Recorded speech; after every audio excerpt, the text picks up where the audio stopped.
Okay, good. Got it. Okay, good.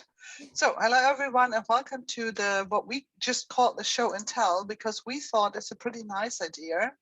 But it's not that I'm really going to present here. So it's just that I want to kick off this sharing session.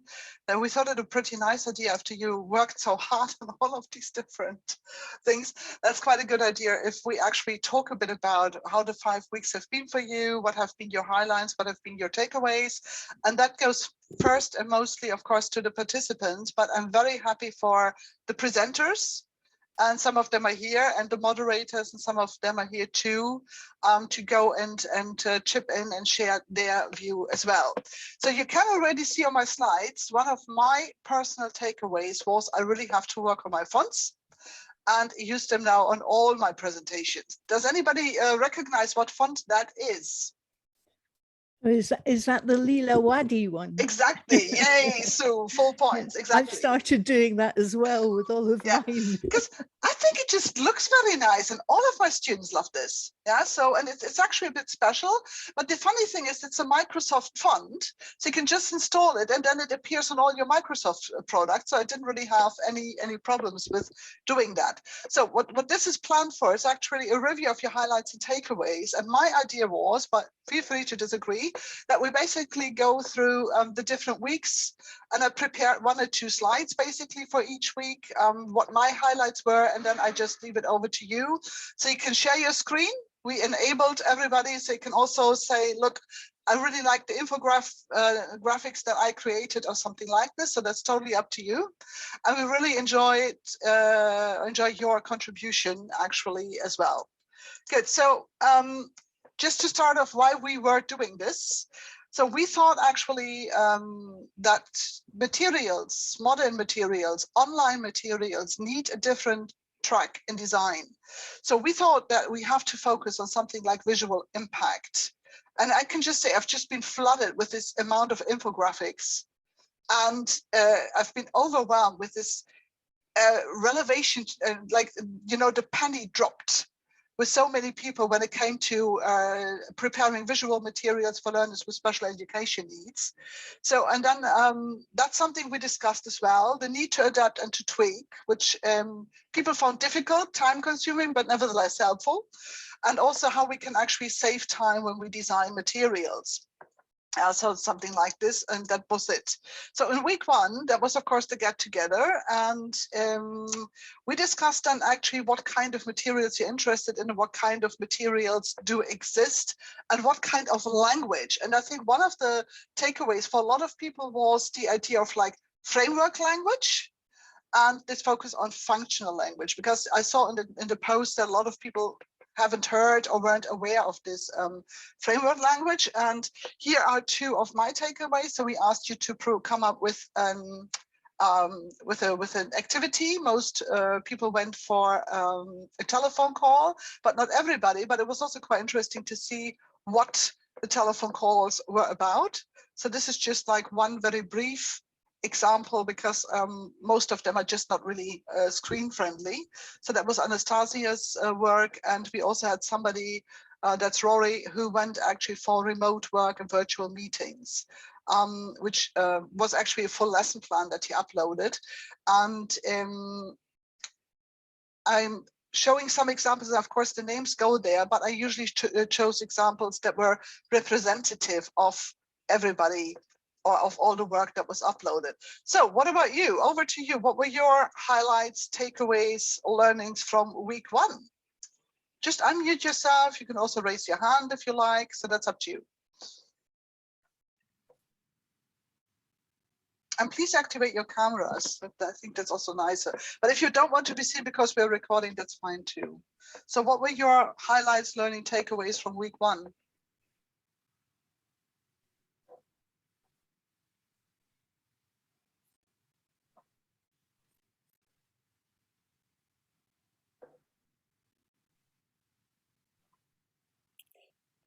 Liz?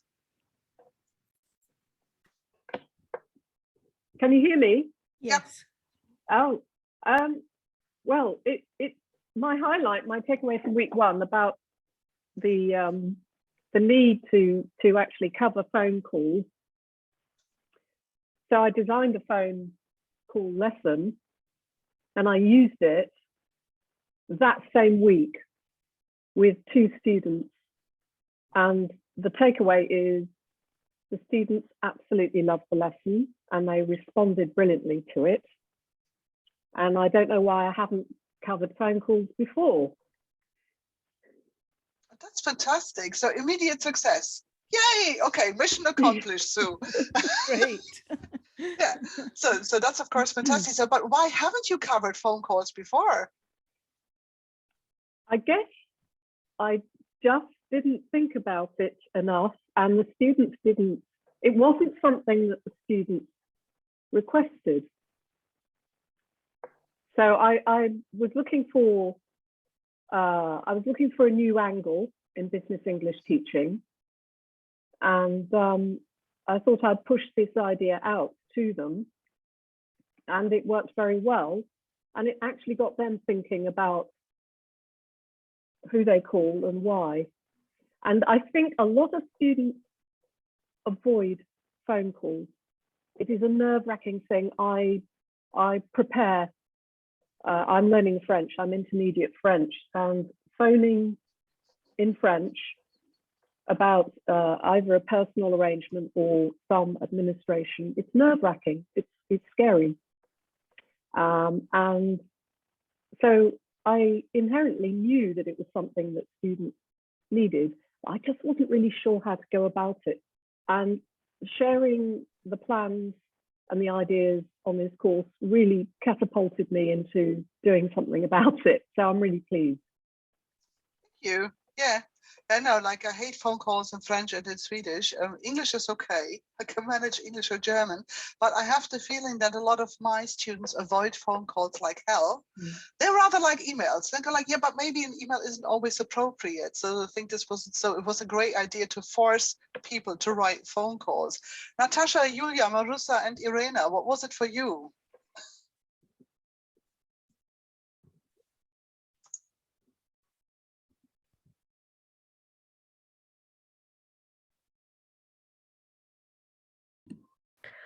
I can't say that it was too difficult. I like to work online, but it is the one and the greatest trouble, say so, not only a problem, that our students prefer to work with a hidden windows, and you speak in emptiness, and it sometimes it is rather difficult. You haven't got feedback, and you can't decide at that moment what you should you go on, or should you repeat something like that. Do you teach phone calls as well, Irena?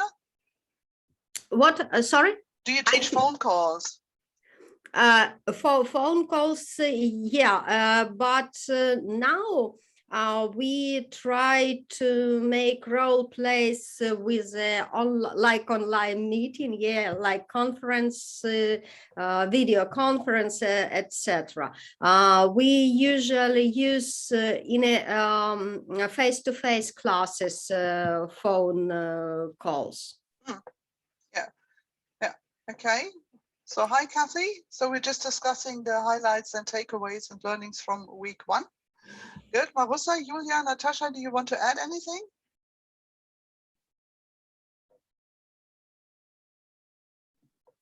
I'm so sorry. I signed up for the course because it was advertised at the ITEFL workshop, Kirsten. So since I've got a FOMO, fear of missing something, I decided to sign up, but I had no time to do anything because of my examination period at the university. I was busy with marking papers and all this stuff. So unfortunately, I had no time to look through the course. I don't know, will I have access to it for some time?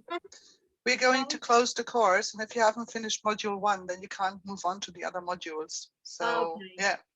So, yeah, okay. Sorry, but at least I decided to join you today to see what I've missed. Okay, good. Right, hi Marusa. So, okay. So what about you? What is your takeaway or your highlight from week 1 then? Marissa, we can't hear you.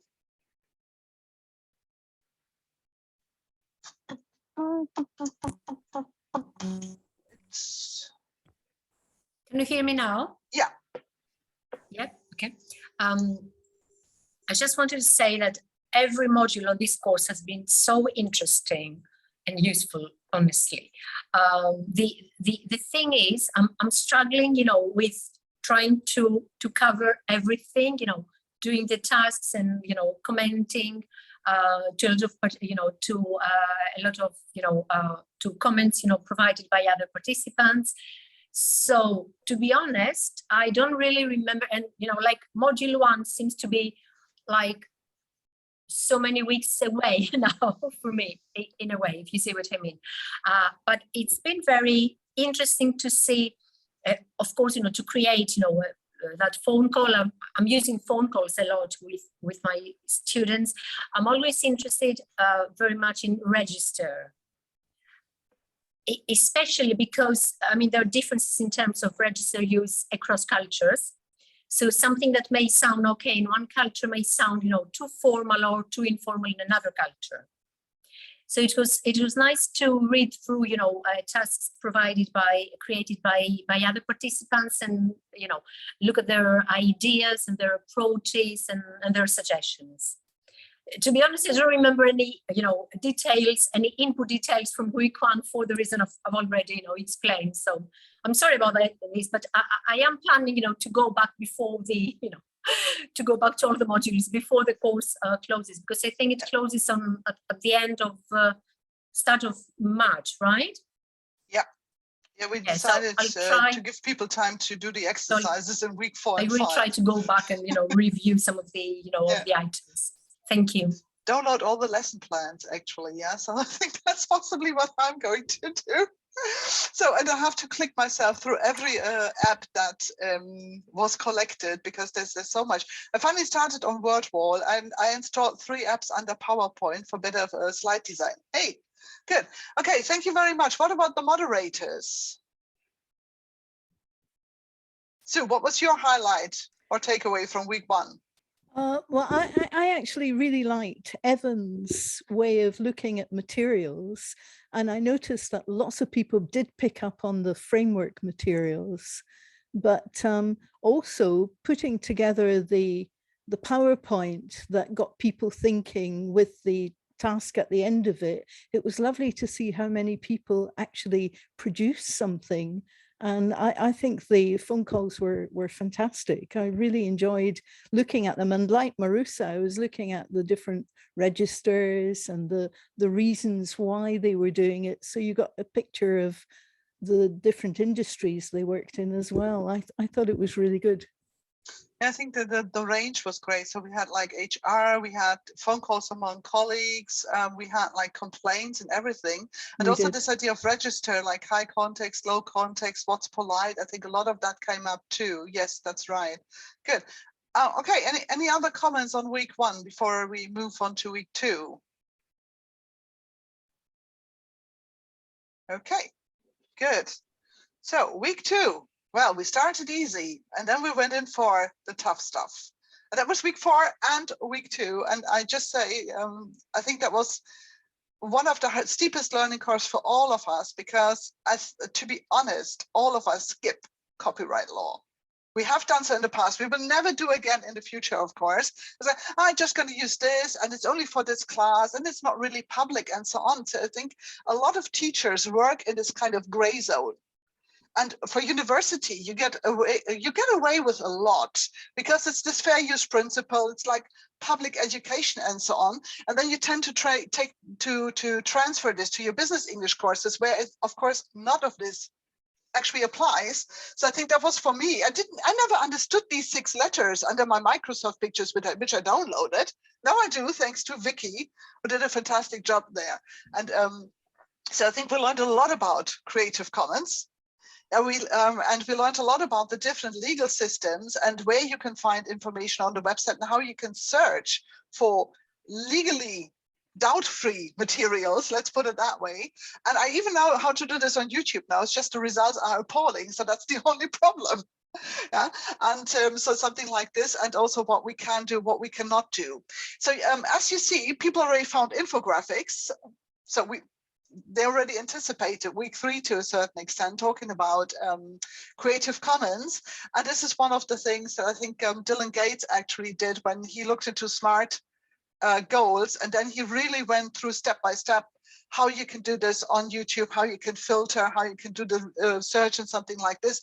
I think this is also what helped a lot of people who were totally clueless.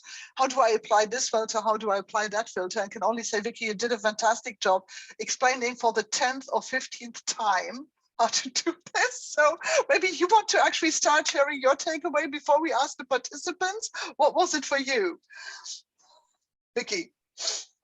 Thank you, Kirsten. I really don't deserve the praise at all. Thank you for giving it.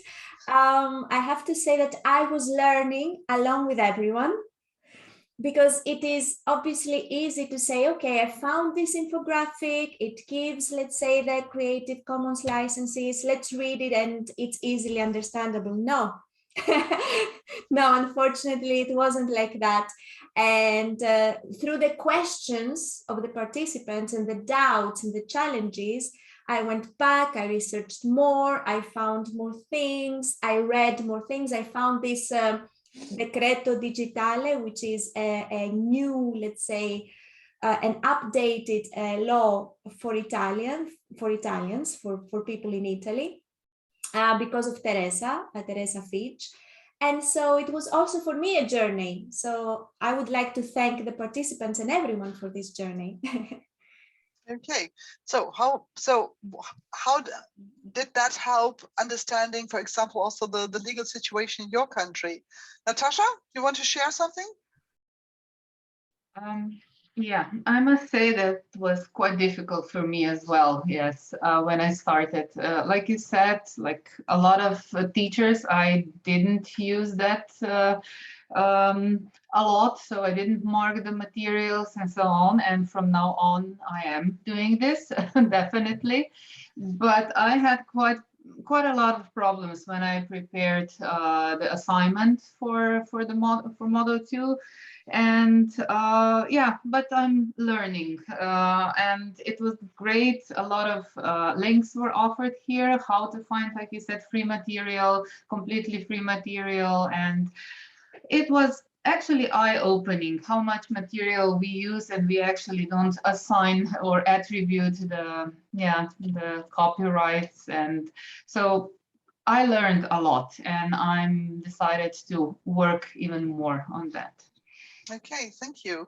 Kathy, what was it for you?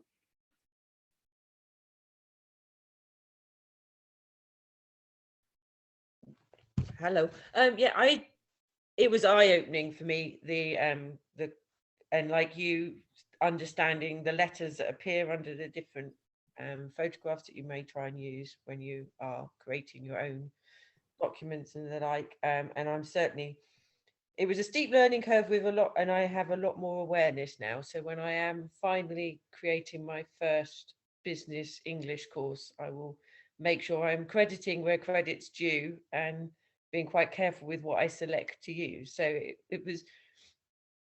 I was a bit daunted when we started that week, but by the end of it, I thought, no, actually, I've come away with a lot from that week. So it was a very useful one. Potentially, it could have been quite dry, but it was handled very well. So thank you for that. I think that's something when you work with Vicky, things are never dry. That's the good thing. So that's actually the entertaining part of it. But it is, yes, but I think a lot of people struggle. But we had also great debates in the chat. So does this mean this? And does this mean that? Yeah. So I know that, like, I think we had this about one lesson. So and this is the other screenshot that I took here. But so what does it mean when you're free to republish it in this context, but you're not allowed to add an activity based on it or to change? I think that some people suggested the conversation, and then we found out you can't change the text at all. So I cannot adapt it to lower levels, right? So Sue is nodding. Yeah, and so which was a pity in a way, but you would breach copyright laws. You have to rewrite the whole text in your own words. Yeah. Yeah, and Uma's and Ricardo's tool. So Uma, you want to share anything on week 2 or the other participants? It was quite interesting because the best part was when everybody started contributing, oh, I use this tool and I use that tool. Have you tried this one? And there was just this wealth of knowledge out there and that's what I love about these international forums. Everybody's got something to contribute and that enriches everybody. Because working with text can also be really dry at times. So any bit of help that people can add to that, it's fantastic. Okay, thank you. So any other takeaways, learnings, highlights from week 2?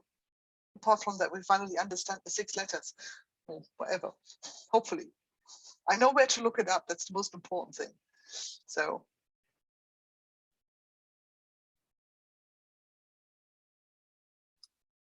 I would like to highlight the presentation of the material with regard to the licenses and with regard to tasks based on text. As you have already mentioned, these topics can turn out to be really dry, but the type of presentation helped me to get a pretty good access, and I was able to dig deeper whenever I had the feeling, okay, I really need further information. So that was an ideal starting point for me. And later, as already mentioned, having a look at how the processes were described in tiny details, the transparency that was given both by the contributions of the participants and by the moderators, this kind of visualized in a nice way how I could really handle this topic in the future. So thanks for that. Oh yeah, thank you. Yeah, I also thought that was really nice. So you weren't smothered with too much information straight from the beginning. It's okay, I get an overview. Now I need to tap here if I want to get deeper. Yeah. Okay. Any other comments or feedback on week 2? Any more questions? Uma? I just wanted to say a big shout out to Vicky, because that was basically her idea. She said, let's have, because how much is too much information? So the idea was to have the core information and to have extra information for whoever wanted to know more. So Vicky, shout out.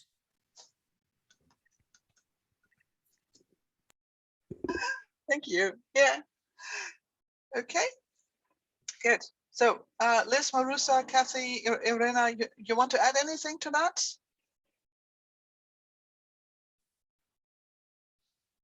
Okay. Marusa and then Liz, because both microphones came on, so that's okay. Marusa, you start. We still have problems with your microphone. Is it okay now? Yeah. Yep, okay. I just wanted to say thank you to everybody and Vicky, of course, because, as Katrine said before, very well organized, very learner friendly or participant friendly, I would say. The info, the way the information was presented, easy to understand, the way it was done, of course, all these details. Yeah, of course, we need to, go back and check again some information, just to make sure that everything is okay. But very, very interesting, very useful. I didn't know all these details, as you've said, Kirsten. I was never sure about these initials, what exactly they mean, how much I can change, the resource or not. So again, a big thank you. And also creating the task. I mean, looking for, choosing the source and creating the task was very creative, of course, and a nice range of tasks, created by all participants. I mean, the tasks that I've managed to, to read through. Thank you. Okay. Liz, you echo Marusa's points. Yeah. So, okay, you want to add anything then? Okay, good, lovely. Good. Then we move on to week 3, and we started week 3, of course. So week 3, I think week 3 should have been 2 weeks. Honestly, and I think it was really tough on the moderators because there was so much discussion going on and so many submissions. But we thought actually, because it's about visualization in materials, that this made 1 week. Well, we learned actually that this was the busiest week ever. So we kicked off with a discussion between Katrin Lichterfeld and Martin Bloomfield, basically about special education needs. We took a closer look at dyslexia and the different forms of dyslexia. And in the second week, we moved on then to infographics, which I think just became an instant hit. So I could just download so many lesson plans based on infographics now. It was absolutely fantastic. So, and this is one of the many mind maps, but that was the only one that I could share, and it would actually be legible on a screen, where people really looked into special education needs and thinking about how do we see dyslexia and how maybe it should be seen. Yeah, so there was a mind map task, there were the Quizlet task, and so on. And I think that just like how many teachers but really like felt the penny drop and go like, my God, I never looked at this. And now I think, well, I had this student, I had that student. Nobody actually looks out for these students. And they're only one group of students that might have some difficulty with traditional materials designed with the wrong font and whatever. I think that was definitely emotionally for me one of the most overwhelming weeks at all. So how did you feel about this, Sue? I'd just like to say that I saw this morning on Facebook that Phil Wade, who was part of our course, has a student with dyslexia, and he went back to speak to her, rearranged his fonts, asked her how he could help her be better with his materials and his testing, and he's absolutely thrilled with what he learned. So thank you, Katrin. So that's another instant success, like Liz said that about week one. Yeah, okay, thank you, Sue, for sharing this. Good. What about the others? What was your journey through this, especially the participants of the course?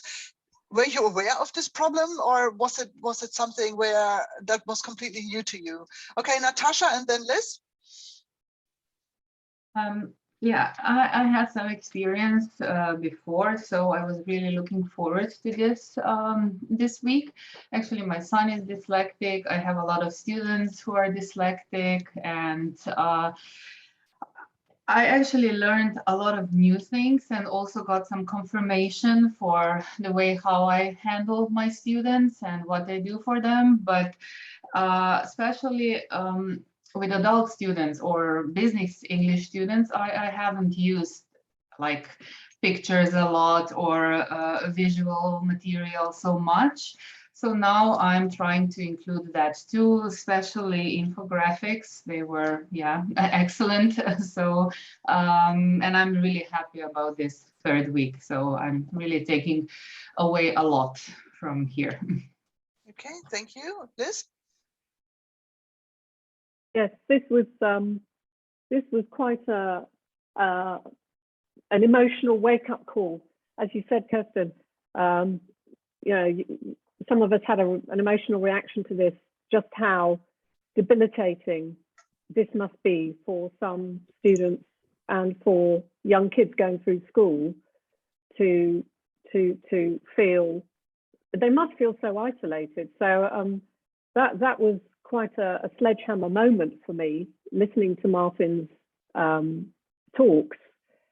And that's why I did what I did here, to put my slant on it, and to see, I was pleased though, because the one positive thing for me is that I've been using the right kind of font all along, but there were many other takeaways about how to reduce clutter in learning materials and how to balance images and text in the right way. So I think producing dyslexia-friendly learning materials, it's demystified it a lot for me. Okay, thank you. Good. Okay, what about the others? So Vicky, don't put it in the chat box. I'm not recording the chat. Say it. I just wanted to say I had no idea. I'm probably a bit embarrassed to admit that. I had never thought about this aspect. I had never even considered special educational needs. Of course, I have seen it around, and I know, but I have never considered how I can help with my fonts, with my presentations, which is, as we have said, actually it improves learning for everyone, not only with people with these needs. And so I'm very happy that I went through this module, and I want to thank Katrin and Martin for that, because it was eye-opening. Yeah, completely. Yeah. Okay, Irena, Kathy? Thanks a lot for this module. It was rather interesting and useful, as I now maybe realize that some of my students maybe have got such problem, and as we didn't know it before, I can't help them. And now, I mean, for example, it was the great idea, and I can see for myself that if I change the font, I can read and understand these texts more easier. I switch off my camera as I've got some difficulties with connection. That's why, so sorry. No problem. No problem. Thanks, Irena. So thanks a lot. And I can say that I can't even highlight it, something more from everything in every module. It was very useful and impressive for me. That's why it is very difficult for me to say, to highlight the most interesting or useful things. Thanks a lot. Yeah. I was wondering, Irena, I don't know if there are any statistics, so maybe Katrin can help out here, but I was also wondering if it has to do also with different kinds of letters. So when I think about Cyrillic letters, I just wonder if that's different, because they really look different. So if dyslexia is also a big problem to people who write in Cyrillic, or like the same way to people who write in Roman letters or something. Does anybody know that? It seems to me there is no difference, as sometimes I know some person who can't maybe missed their letters like in Cyrillic, in Latin variant too. They've got the same problem, and even with the numbers, the same situation with the numbers, when, for example, 3 sometimes is written in other way. Yeah. Yeah.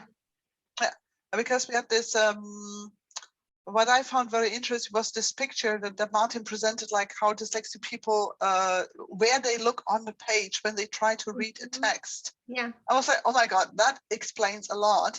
I think this is also why these people hate course books, because most course books I know are in serif fonts, and they're not just that friendly to the way they read, and it's often very small font to put actually more on a text. So that's also something I think we possibly have to change. Good.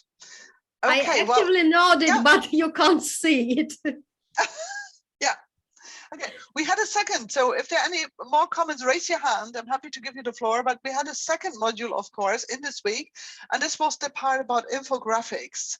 And it shows these two because on the one hand, a lot of people really found very useful business English infographics about teaching grammar. They designed grammar infographics or something about like sales prospecting emails and so on. But on the other hand, I was also pretty impressed by how many infographics left the field of straightforward business English and moved into social responsibility, sustainability, and everything. So this is why I went for this headline here, because we had about 20 infographics that were all about sustainability, the UN goals, social responsibility, and something like this. I think this is also where we had a great discussion. So what was your takeaway from the infographics? All the nice websites, of course, where we can find infographics, right? So that was one thing. So I had a lot of fun actually compiling them. But what else was your takeaway?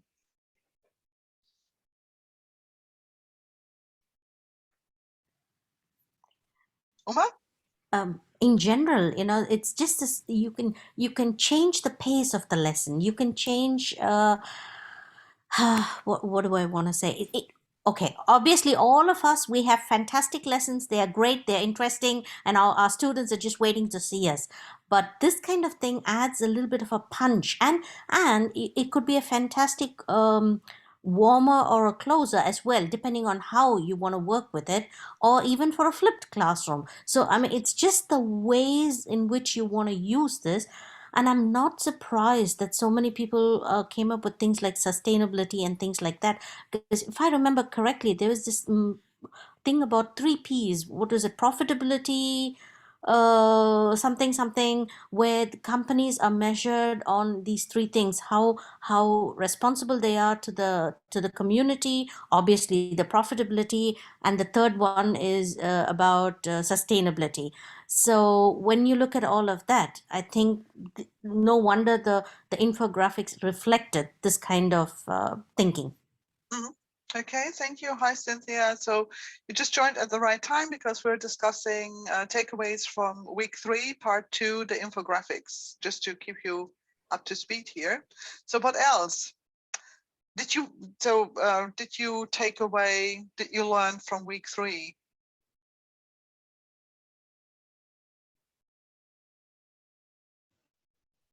Kathy?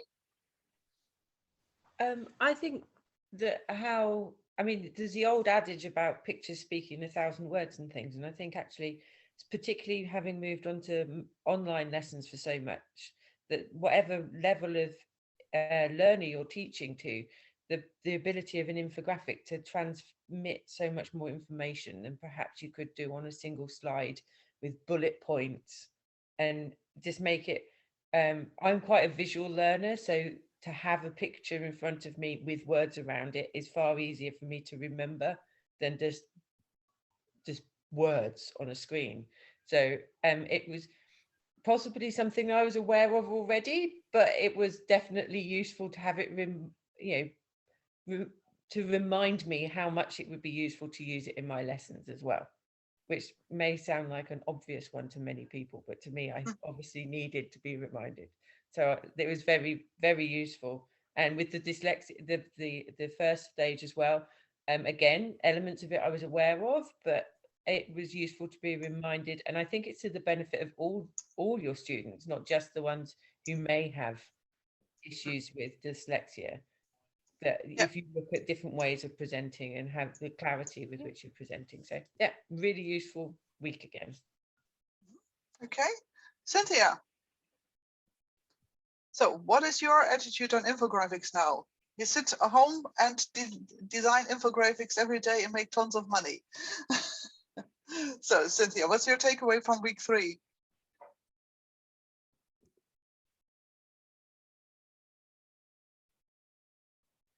Okay. Good. Okay. So might also be some connectivity issues. Okay, you can't speak. Okay, good, thank you. So, but you can add your ideas then in the chat, so that's fine. Okay, any other comments? Vicky, sorry, go ahead. Okay, thanks. No, I just wanted to say that much like Kathy, I mean, I knew about infographics. I had never used them in my lessons. I don't know how come. I enjoyed Grace's suggestions for activities, especially the one about, let's say, involving your students in creating one. It might not be, let's say, applicable to all contexts, but still, if we consider that all of us and our students most likely will have to create some kind of multimodal, multimedia post at some time in their life, I mean, it's still a good skill to know.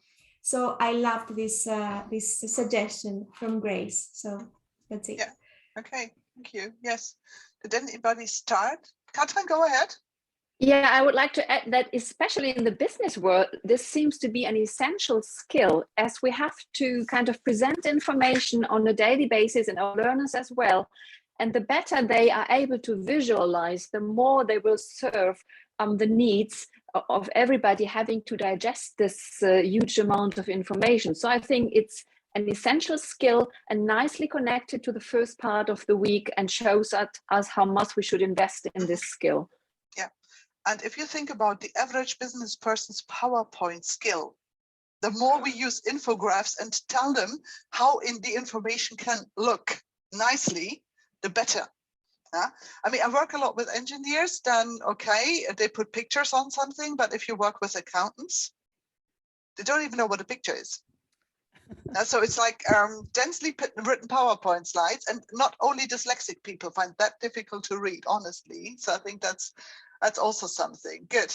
Okay, so Cynthia says in the chat then that she learned how to use infographics in class, and again, immediate success. I think this is just going to be the name of the whole course here. She's actually starts using them in class, since she can apply them on a basic level as well as an advanced level.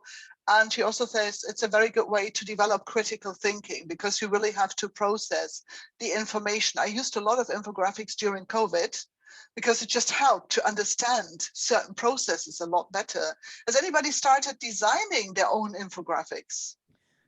Yeah, I do.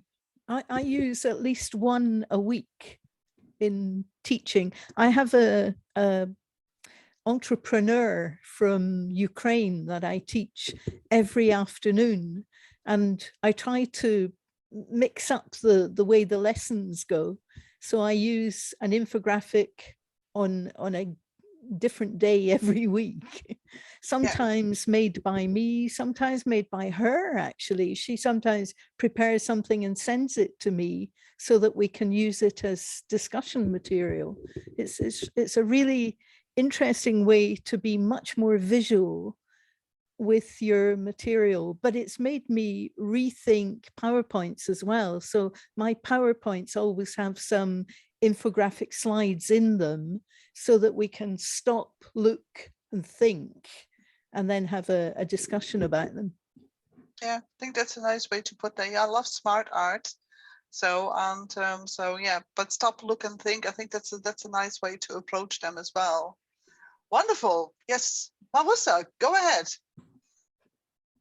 We have the same problem again. I don't know if you need to plug it in, out, but we're getting there. Yeah. Yeah, okay. I just wanted to add something about the use of infographics. While when we use infographics, I think learners can focus on the content, like the information, the infographic.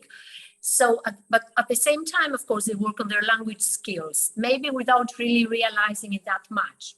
So it can be more motivating, and it can be less stressful, because if you tell them, right, let's have a look at this activity, and this is, let's say, a grammar activity, they may say, oh, I don't like grammar, or I'm not good at grammar. But if you ask them to, present some information through an infographic, then, they'll become more fluent, they'll start discussing, the content, and, at the same time, they'll be practicing grammar. Yeah. So that's another way, that's another good use of infographics, like killing two birds with with one stone. With one stone, yeah. And without them realizing it, in a way. Yes, yeah, exactly. So it's tricking them into. I think it's great for language production. Yeah. So, and then of course you can add different features what you want to focus on, depending on the infographic that you use. Yeah, I think that's a great point. Thanks, Marissa. Good. Anything else? Okay, then we're moving on to week 4, which was, of course, the week that Rachel Appleby and myself looked into. And so that was the thing about tweaking materials, and also what to do with written or pre-existing written materials and the exercises connected. Again, theoretically quite a dry topic, but I was impressed with how people used my charts. I like tables. This is where I'm more like on the autistic range, right? When I like tables and structures and details, not so much on the visual dyslexic range, and something like this. But I was really quite surprised how people made use of it, and then actually also started building their design activity on that. And I was also very pleased with what people or what ideas people shared about the writing part. And so that's just to give you an idea. So basically, this is one of the examples. I think, Marusa, that's yours, right? So one of the examples, Marusa, sorry, my Word didn't like your icons in the front, so they all disappeared, these nice little things that you use on movies or something like this. But that, so they went really through the whole stages and answered all the questions and then repeated the same process for designing activities. So I was very pleased with that. And then we had this, of course, for the language part. And I think one of the highlights was the scrap formula. I think a lot of people already knew KISS, but the scrap formula was, you know, is that scrap or scrap? Oh, that's nice, I have to use this.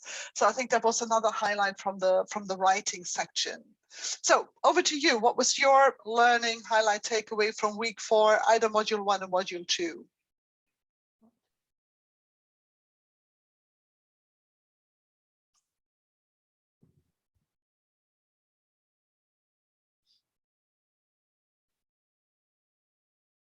Uma? To be honest, this is more the workshop that you had when you realize, oh my God, you're sitting and reinventing the wheel every single time. How stupid can you be?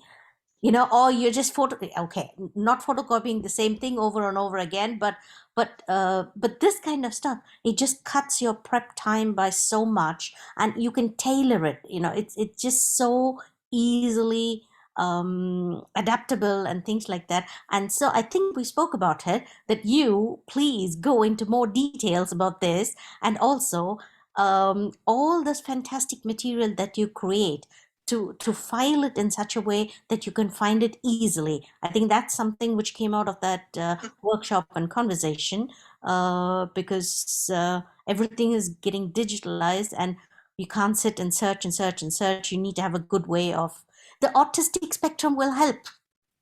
Kirsten. Definitely, yeah, definitely. And you need a good search function, and you need to know how to use it.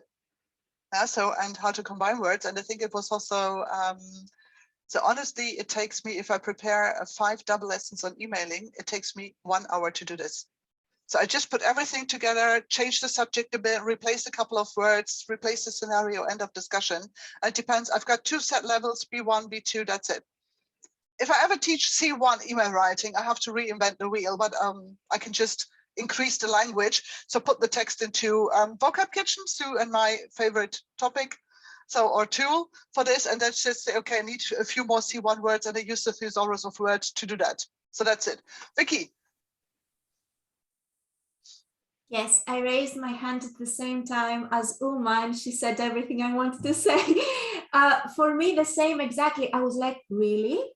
You can do that so simply and save so much time? It was like, oh my God, why haven't I done this? Completely, you know, eye-opening. And actually your list, your table is now a permanent, let's say, opened window, permanently opened on my browser. So yes, thank you so much for that. It was brilliant. And I also enjoyed Rachel's part a lot.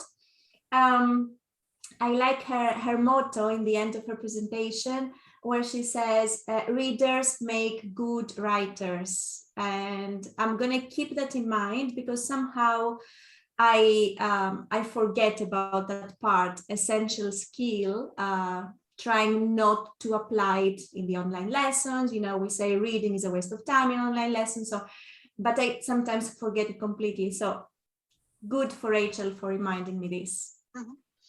Just out of interest, how many of you actually teach writing? Because we had I think we had 2 feedbacks on that, apart from the tweaking and from the recycling, which everybody, not everybody, a lot of people seem to love, but there was a lot of feedback about, like, I don't really teach writing, my students are only interested in speaking. And we had a lot of people who are at the beginning of their journey into business English, and they don't really know how to teach writing yet. So who of you teaches writing, and what would be your tips? Uma, Mickey? Liz avoids writing as well as a telephone call. So what? No. Do you teach writing, Liz? I love to teach writing, but I'm not sure my students are so keen. So it's a case of having to show the relevance and the importance, the link with reading, and that it's okay to borrow phrases, to recycle language from written models. once you get past the first writing lesson that is very model based, then the resistance to learning writing reduces. Yeah. Okay, good. Okay, Irina emails and memo. Okay. Can you say something about that then? If the connection holds. Irina?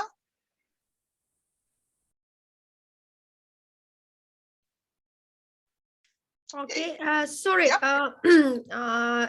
Yeah, we try to teach writing, but not much. We've got a limit hours, and usually we prefer to work with speaking and reading. Yeah, and if we've got such opportunity, we propose main writing. It's emails, memo, or the other types of notes, maybe some notes.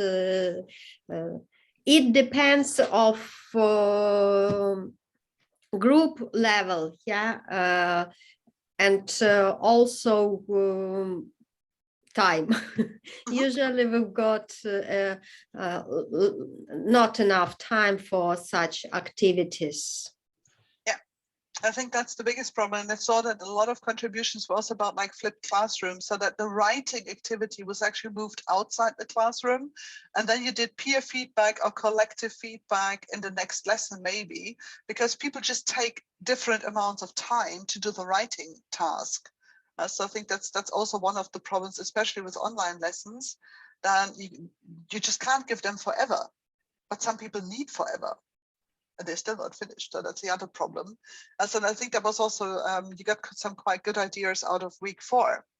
Wonderful. Okay. And then, of course, after we put you through all this difficult part again about like keeping your files in order, learning search functions and tweaking, and doing all these writing tasks, we're nice, right? Vicky, Sue, we're very nice. We went back for the fun part. We came to gamification. And that was really interesting because it was really interesting what people understood. We said, did you play games? So I think we had everything from outdoor games, yeah, like possibly rugby, I don't know, to like video games and everything. And I think you could also see the change in generation or upbringing where people lived. But I think that's something Andrea did very well in really getting people to start on games and how to use them in the classroom. And I will definitely start teaching myself how to use WordWall. A lot of the game activities were done on WordWall. You can play cards with this, you can do this with this. It's amazing. So Uwe is already a big fan of WordWall, obviously. So that's what we did. And that was basically, so these are 2 examples. Tatiana did a great job on this. It was actually random questions for a job interview. So you shuffle the cards, then you deal, and then the students have to deal with that question. And I like those things in real life. I just didn't know that you could do them online. So, okay, great. And then also another one, Nika Rajovic did that about also like random phrases. So I think that was the grammar quiz. I will say hello to Marco, and then people had to make that. So what was your takeaway from week 5? I know we are officially still in week 5, but there were already so many contributions on the game. So I think that's fair to ask. Who wants to start? I'm sure there were lots of takeaways. So.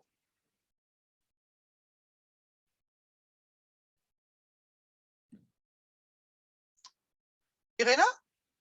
I can say that gamification is my new love, and I will be put it in my classes, enroll in my classes very actively, as I find a lot of interesting things which can be very useful and interesting for my students, and even some of them I try with my adult learner. He is more than 50 years and he was happy like a child, and I love the idea with the question to interview it is also was very boring when you ask question by question or something like that. And this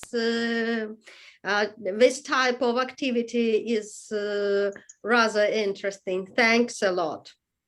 Okay, thank you. Yes, Marusa, that's no problem at all because we keep the weeks open. I think you saw the announcement about that. You will just love week 5. So this is another fun part. So I think that's great. Good, Vicky. Yes, I don't know if it's a spoiler a bit now for Marusa. I will try to keep it as brief as possible. I love the fact that Andrea also shared templates with us, because this way, apart from the tools, the Bamboozle tool, the Jeopardy Labs, which is amazing that I can do a Jeopardy game in my online class. And she also shared templates that we can print, let's say, maybe for our face-to-face classes, or create them and then, as she's showing, take a screenshot that you can use and put it on Google Jamboard. Anyway, I'm not going to say everything, but I have to say that I loved the games that she suggested, and I actually feel in the beginning I was a bit skeptic, okay, for my business English students, but I'm absolutely sold now that they can very easily be applied in our context as well, with great results. Yeah, I think a lot of people think, oh my God, there are all these managers and they won't love games, and yes, they will. Yes. So, and I think I had so many course books that already included things like the business travel game or the restaurant game. Like, you know, you had to throw a dice and then you put your marker and you had to act out a certain situation. They all loved it. And I'm so happy that I now have ideas how to do this online, because I don't think I will really go back to that much face-to-face teaching. Uma. Yes, what I wanted to add to all that what is being said is the unpredictability of it. And managers, they love it as well, because they see that this is something which is helping them. And when they're actually in the game, they forget about learning the language and they're actually playing to win. And it doesn't matter if it's online or face-to-face, it really adds a lot of pep to the classroom. And there are ways and means to get face-to-face games onto online games. And the best part is with a link, even if they are in breakout rooms, it's nice to give them the link, send them off to breakout rooms so that they really feel that they are in the game. Okay. We're just selling week 5 to Marusa, but Marusa is a very, very industrious student and she will finish all of the work. So I have no doubts about that one, actually. Good. Okay, so Liz, Kathy, Cynthia, you can use the chat box, so that's fine. Natasha, do you have anything to add? Any special highlights that Marusa should watch out for in week 5? So, more spoilers. Natasha? Yeah, actually, I can join in with all, actually agree with all these opinions. I'm a great fan of gamification in learning English, and I've used it for years with my students, younger teenagers and so on, but I haven't used it with business English students. So this is my takeaway from this week, that I will start doing that as well. And just today I turned in the last assignment made in WordWall, spin the wheel. So I'm going to start using that with my adult business English students as well. So I think there's a lot of things we can do with games too. Yeah, excellent. And Cynthia said in the chat that she says that gamification is a way that students can learn something by heart. Yes, because I think it's such a big motivating factor, but it's also, if you think about your brain, the way your brain gets stimulated when you're playing games. So I think Katrin can explain that better than I do. But so the way the different parts, because it's the competition, then like, you know, so many things get stimulated in your brain that your learning experience is just more intense. So don't know if that makes sense, or otherwise, Katrin, please disagree if I'm talking rubbish. But I think that's also something that's a great motivating factor.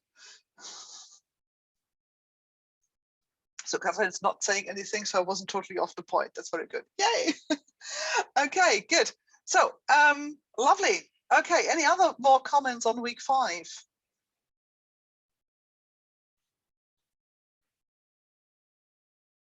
So what I saw from the word wall in particular was also that we have a lot of visualization again. So I think it tied in so nicely with what we did in week 3, but also in week 4 about recycling and everything. So I think that all came very well together in week 5. Lovely. So to sum up, basically, you see I'm working also my colored backgrounds here. You can decide which one is good for you. So what was in it for us and for the participants? So that's a bit of like when I looked at the takeaways and what people said. Then people commented in the feedback session that even experienced teachers get actually so many new ideas because we get stuck in our path and we do things. So it's a treadmill. We do things all the way. We recycle activities. We don't think about new ways to present information. And I think a lot of people said that this was really very good to really push ourselves out of our comfort zone to get into new things. We had a lot of people who just started on teaching business English or made the move from general English to business English. And there, one of the best takeaways I got was really, I'm now confident and motivated because I know I can do it. It was like, great, mission accomplished. So that they really say, I can move into materials design, I can design my own tasks and activities, I can really relate them to my learners' needs. I think we got all a big boost in apps and tools, and I promise I will also create the link list for week 4 and week 5.